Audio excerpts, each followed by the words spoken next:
नमस्कार, स्वागत है आपका अपने पसंदीदा प्रोग्राम मेहमान में, जहां हम आपकी मुलाकात कराते हैं कोई एक खास मेहमान के साथ। आज हमारे साथ स्टूडियो में जुड़े हैं director general of Delhi public libraries doctor Ravinder Kumar Sharma. नमस्कार एंड वेलकम टू मेहमान। Thank you madam.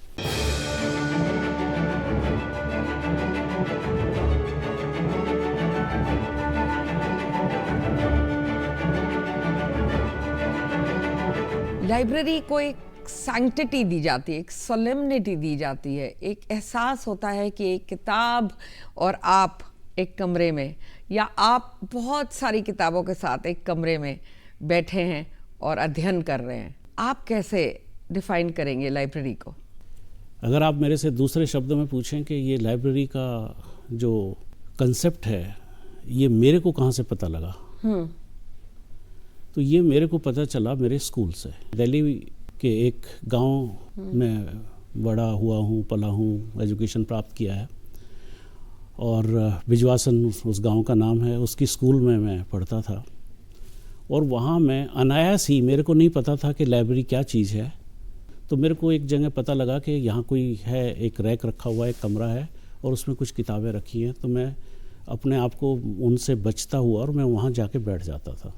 मैंने टीचर से रिक्वेस्ट किया है, वो वहाँ से मैंने 2-3 किताबें मैं निकाल के थोड़ा थोड़ा मैं पढ़ने लगा।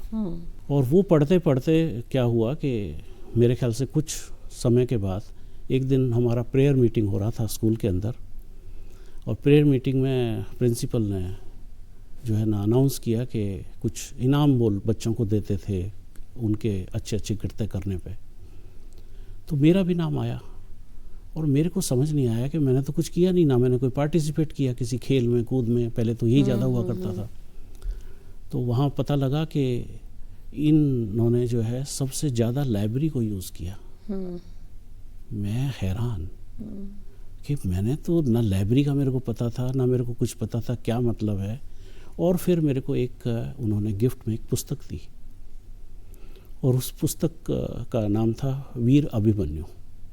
और वो बेसिकली एक एक्ट जो ड्रामा होता है वो पूरा उसके ऊपर थी। मैं घर लेके गया और मैंने वो पढ़ना शुरू किया। पूरे जितने भी डायलॉग्स हैं, वो अगर ड्रामा करें वीर अभिमन्यु का, तो वो सारा उसके अंदर था।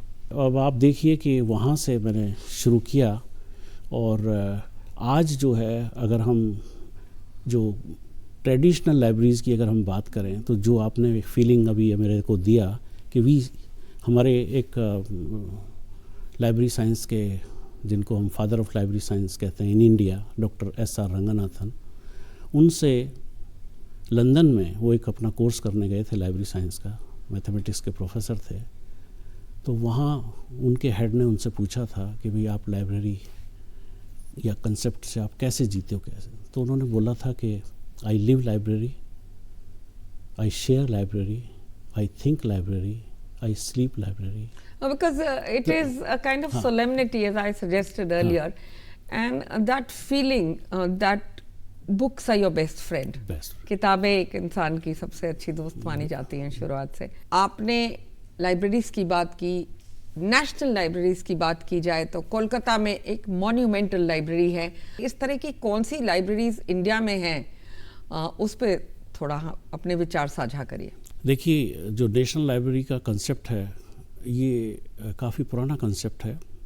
ये तो लाइब्रेरीज़ का जो हमारा अगर हिस्ट्री देखेंगे, तो अगर मैं 20वीं सेंचुरी से बोलूँ, उससे पहले तो बहुत हमारे यहाँ नालंदा को लेंगे तो 4th सेंचुरी BC में हुआ था। लेकिन अभी अगर 20वीं सेंचुरी की बात करते हैं, तो उसमें जो लाइब्रेरी डेवलपमेंट हुआ वो 1901 से शुरू हुआ था, और बड़ौदा से शुरू हुआ था। उनके प्रिंस थे Gaekwad.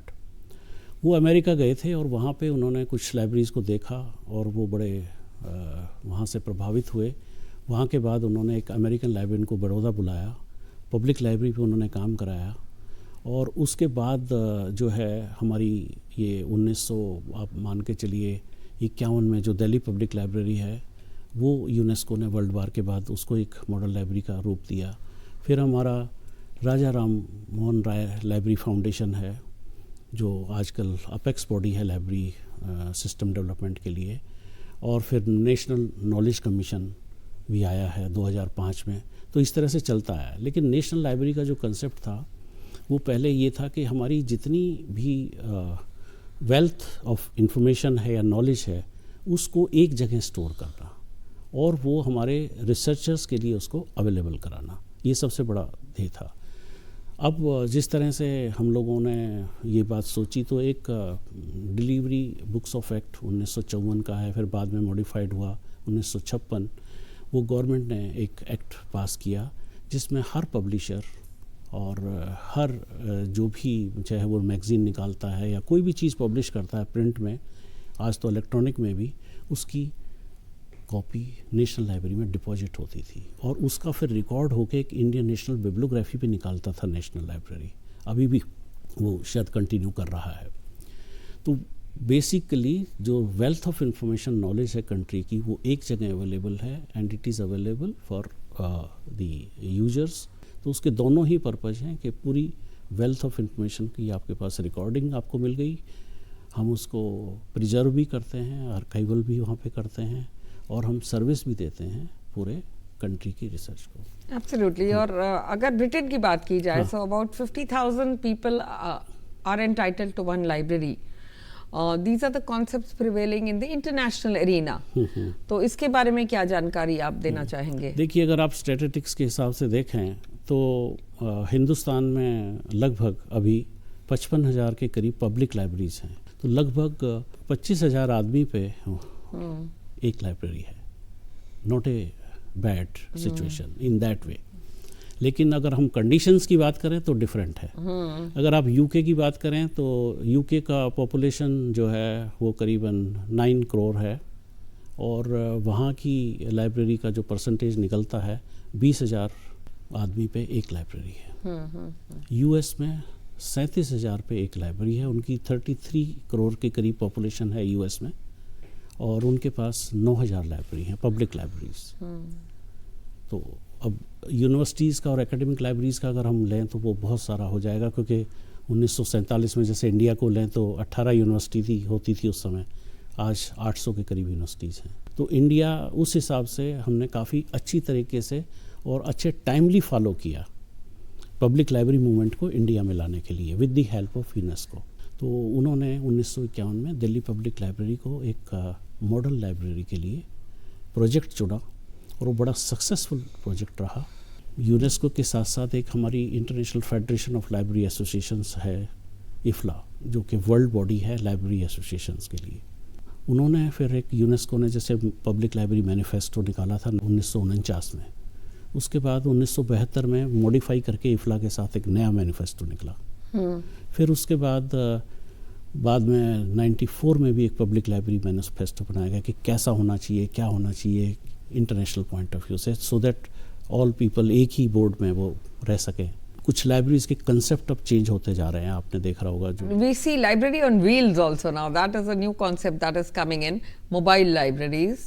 During the COVID time also there were lots of these, but can you tell us what is Delhi Public Library best known for? Mobile libraries का जो कंसेप्ट था वो अमेरिका से शुरू हुआ और मैंने काफ़ी हिस्ट्री भी देखा है, तो उससे मेरे को ये भी पता लगा है कि अमेरिकन कल्चर से भी पहले हमारे यहाँ मोबाइल लाइब्रेरीज हुआ करती थी और कुछ उसके मेंशन हमें मिले हैं कि बुलेट कार्ट्स में भी किताबें को ले जाके गांव में ले जाके गया है। लेकिन वो एक्टिविटी बड़ी थोड़ी होती थी, खाली रजवाड़ों में जहाँ राजा महाराजा होते थे तो उनके आसपास कुछ चीज़ें या उनके जो मंत्री या एक्स मिनिस्टर्स हुआ करते थे उनके पास वो चीज़ें जाती थी, आम पब्लिक पे नहीं जाती थी। और दूसरा, आम पब्लिक इतनी लिटरेट भी नहीं थी, दोनों बातें थी।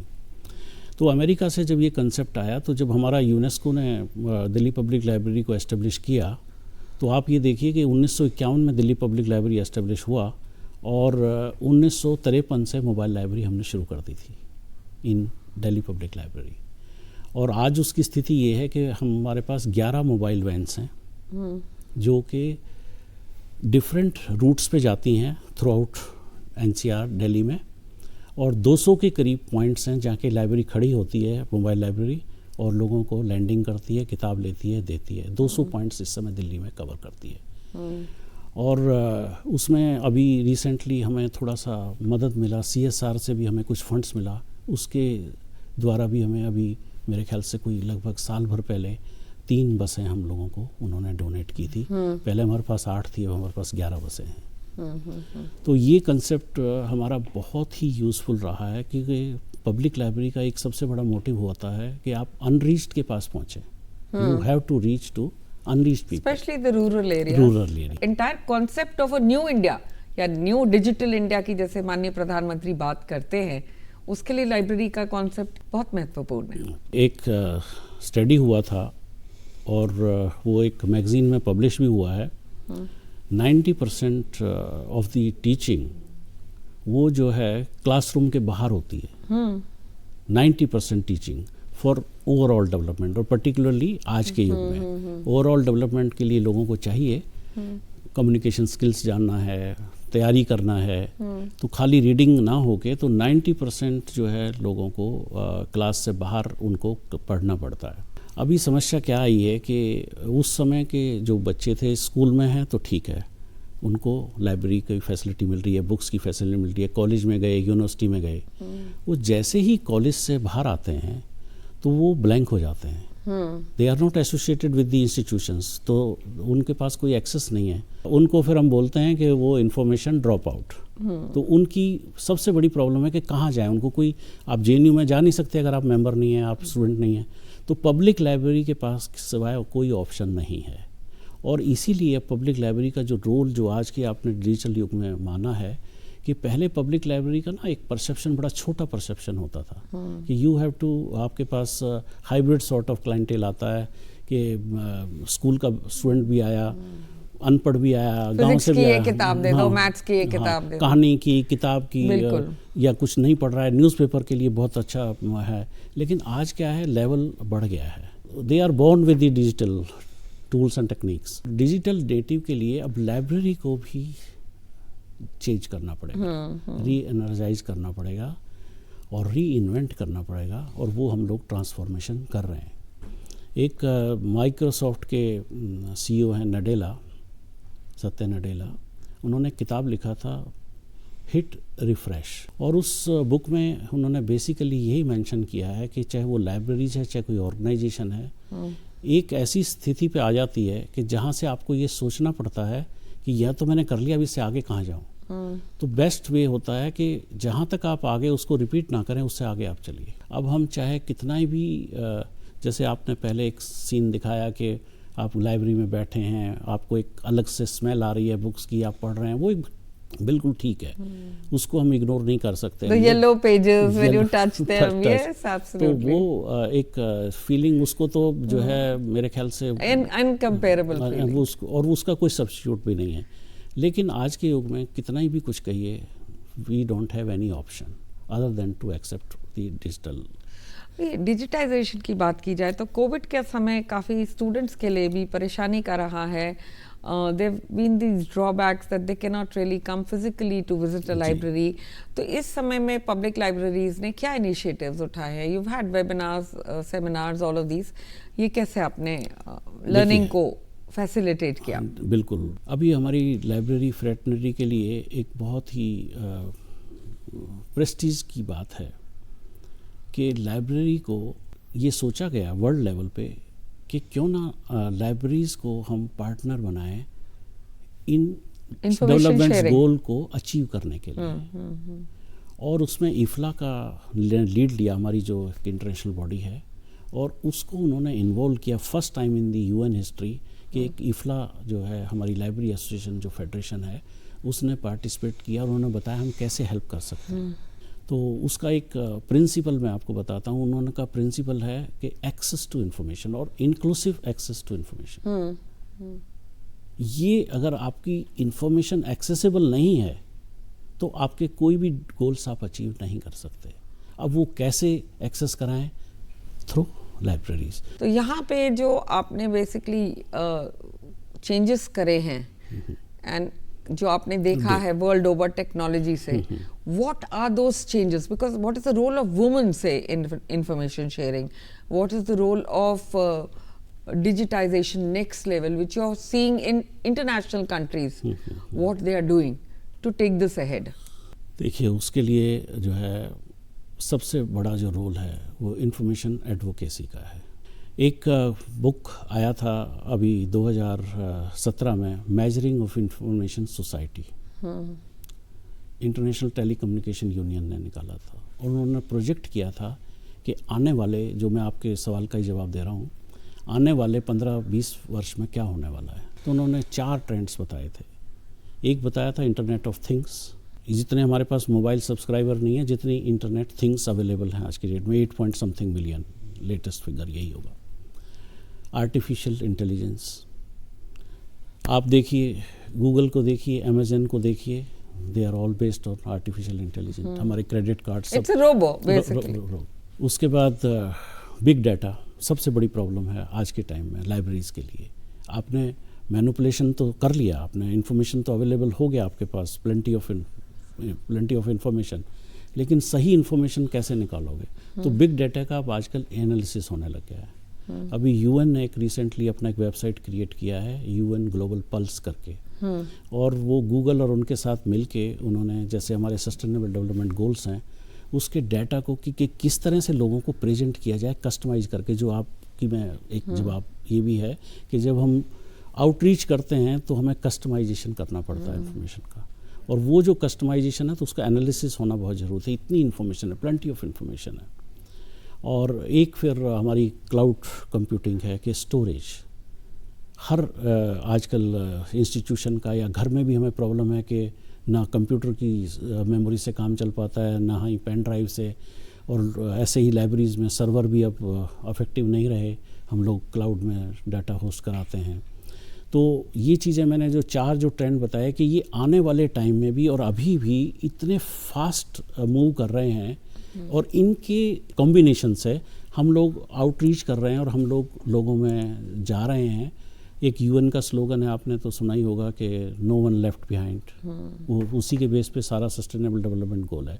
तो हमारा लाइब्रेरी का भी यही रोल है कि no one left behind in at least reading. अगर हम दिल्ली पब्लिक लाइब्रेरी की बात करें तो हमने 1 साल पहले एक बड़ा अच्छा प्रोजेक्ट यहाँ शुरू किया, घर घर दस्तक, घर घर पुस्तक।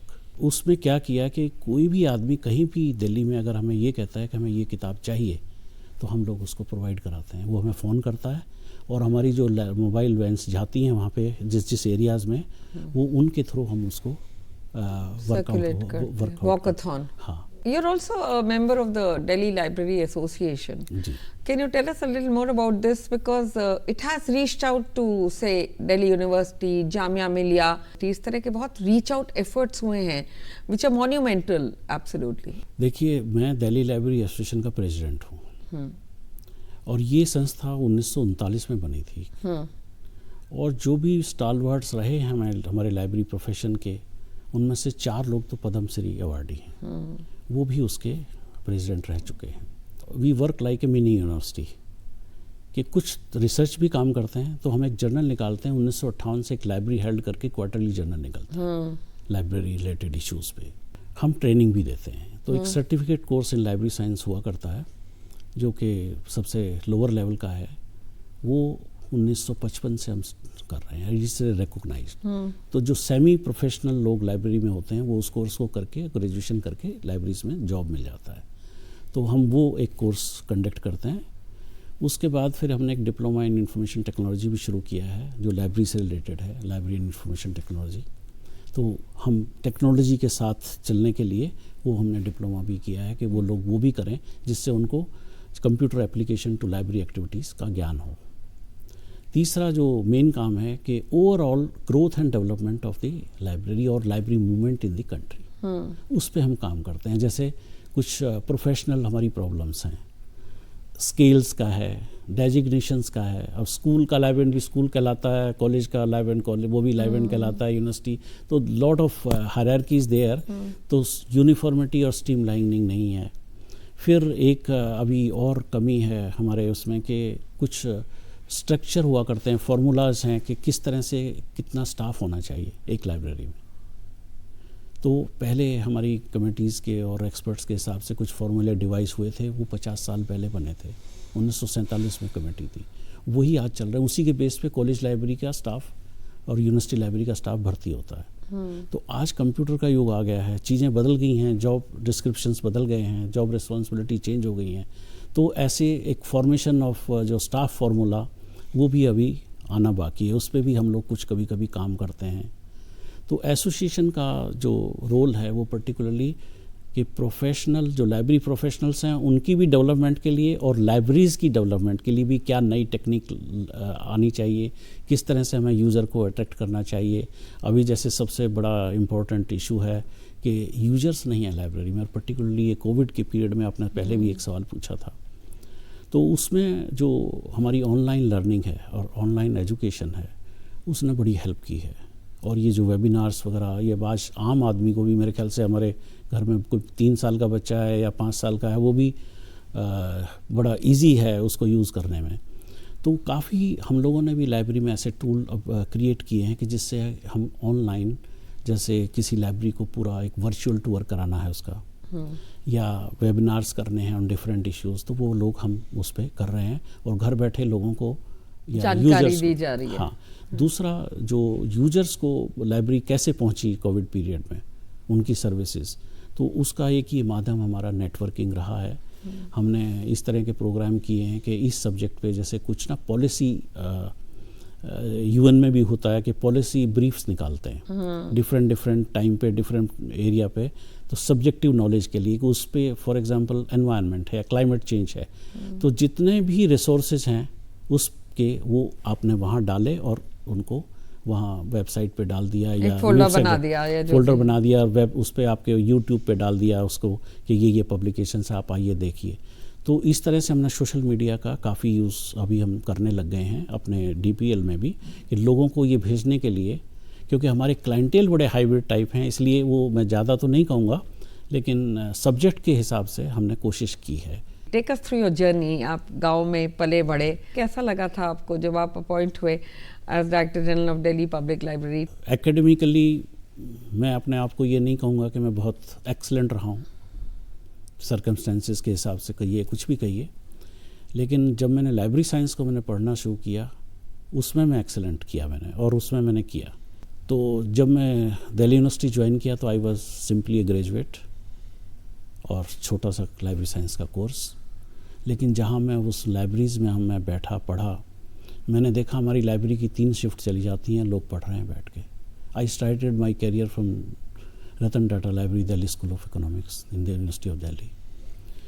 मेरे को कुछ लगन हुआ पढ़ने का, उसके बाद मैं कोर्स भी करता रह गया, पढ़ता भी गया, लाइब्रेरी साइंस बीलिब किया, एमलिब किया, एमए किया, पीएचडी किया, तो वो चलता रहा। और उसके बाद फिर मेरी जो जॉब की जो रिक्वायरमेंट थी वो भी मेरी बढ़ती रही। मैं कभी फ्रस्ट्रेशन मेरे को जीवन में नहीं मिला। दिल्ली यूनिवर्सिटी से स्टेट अवे में एक national institute of public finance and policy है, मिनिस्ट्री ऑफ फाइनेंस का बॉडी है, मैं उसमें लाइब्रेरी चला गया। वहाँ फिर मैंने नए नए काम किए। आप ये देखिए, मैंने उस लाइब्रेरी में ज्वाइन किया था NIPFP में 1986, और उस समय एक यूनेस्को ने एक सॉफ्टवेयर निकाला था लाइब्रेरी कंप्यूटराइजेशन और लाइब्रेरी एक्टिविटीज़, उसको CDS IS बोलते थे। वो मैंने सबसे पहले वहाँ लाइब्रेरी में इंस्टॉल किया और काम किया। वहाँ की फैकल्टी बड़ी खुश हुई। उन्होंने कहा कि आपको कुछ भी करना हो, कहीं भी कोई भी लाइब्रेरी वर्ल्ड में भी देखनी हो तो बताइए, हम आपको भेजेंगे, but perhaps we want to have a library which has a status of कि वो पूरा एशिया में एटलीस्ट बेस्ट लाइब्रेरी हो in the field of public finance. उसके बाद फिर मैं फुलब्राइट फेलोशिप पे गया US, वहाँ भी मेरा सिलेक्शन हो गया। फुलब्राइट स्कॉलरशिप जब मिला मेरे को US के लिए, मैंने एक वहाँ पे ऑडिट किया, एक सेमेस्टर कोर्स ऑडिट किया। उन्होंने कोई असाइनमेंट दिया 1 पेज पे कुछ करने के लिए, मैंने भी सबमिट किया और बच्चों ने भी किया। जब रिज़ल्ट आया मेरा होल्ड कर लिया गया रिज़ल्ट, उन्होंने बहुत बड़ा 0 दिया हुआ था मेरे असाइनमेंट पे। उन्होंने कहा कि अगर आपका ये पेज और ये जो आपने लिखा है अगर ये किसी जर्नल में पब्लिश होना था तो ये बेस्ट है, अभी भी पब्लिश हो सकता है, तो फिर आपने 0 कैसे दिया? तो वो कह रहे कि आपने बहुत अच्छे लोगों को कोट किया, बहुत अच्छे लोगों की आपने बात की, आपने सब कुछ किया, लेकिन मेरे को सिर्फ ये बताइए कि आपने क्या सोचा, वो आपने क्या लिखा है। आप वो लिखिए जो आप महसूस कर रहे हैं। बिल्कुल। तो वो मेरा बड़ा अच्छा एक्सपोजर रहा। और फिर वर्ल्ड की जो बेस्ट लाइब्रेरीज थी उनमें मैंने काम किया, एक महीने हार्वर्ड में मैंने काम किया, Kennedy school of government and politics जो कि बड़ा मशहूर है। और उन लाइब्रेरीज में काम करके मैंने उन लोगों का बहुत सीखा। नई नई जो हमारे सॉफ्टवेयर से कैसे वो स्टैटिस्टिक्स मेंटेन करते हैं यूजर्स का, हमारे कलेक्शन का, और फिर उसको मैच करते हैं सर्विसेज देने के लिए। तो बहुत कुछ सीखा। उसके बाद फिर मैं आया, मैंने अपनी लाइब्रेरी में इम्प्लीमेंट किया। फिर मैं यूनाइटेड नेशंस में आ गया और वहाँ पर जितनी भी लेटेस्ट जो हमारी टेक्नोलॉजीज़ हैं वो एप्लीकेशन है। यहाँ पे थोड़ा सा एक ड्रॉबैक था। ड्रॉबैक मैं इसलिए कहूँगा क्योंकि मैंडेट हमारा छोटा था UN information centre for India and Bhutan के लिए। न्यूयॉर्क की लाइब्रेरी का बड़ा मैंडेट था। तो जैसे मेंशन किया, हमारे डायरेक्टर थे ये किरण पर्टिकुलरली मेहरा, मैंने उनको कहा कि हम लोग ना ये काम करना चाहते हैं कि पब्लिक में हम जाना चाहते हैं। हम यहाँ क्या कर रहे हैं, तो आप ठीक है एज ए यूएन तो आप बाहर जा रहे हैं, लेकिन लाइब्रेरीज़ को जाइए। अगर एक लाइब्रेरी को आप जाएंगे तो आप 1000 रीडर्स को ऑटोमेटिकली आप पहुँच गए, क्योंकि ये मल्टीप्लाई करेगा। उस समय तो सेमिनार हुआ करते थे या कॉन्फ्रेंस हुआ करती थी, वो मैं कराता था और उसी सब्जेक्ट पे ही कराता था, उसके सब्जेक्ट ही आते थे।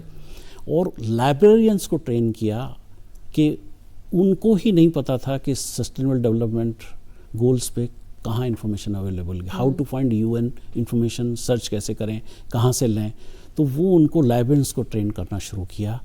और यूएन ने तो हर सब्जेक्ट को टच किया हुआ है आज के टाइम में। जैसे आपने यूनिवर्सिटी के लिए मेरे से पूछा, तो जितनी भी मेजर यूनिवर्सिटीज़ थी, चाहे वो Jamia Millia Islamia, Delhi university, Jawaharlal Nehru university, ICSR, नेस्टॉक, जो भी रिसर्च इंस्टीट्यूशंस थे, सब के साथ मैंने प्रोग्राम किया ऑन डिफरेंट इश्यूज़।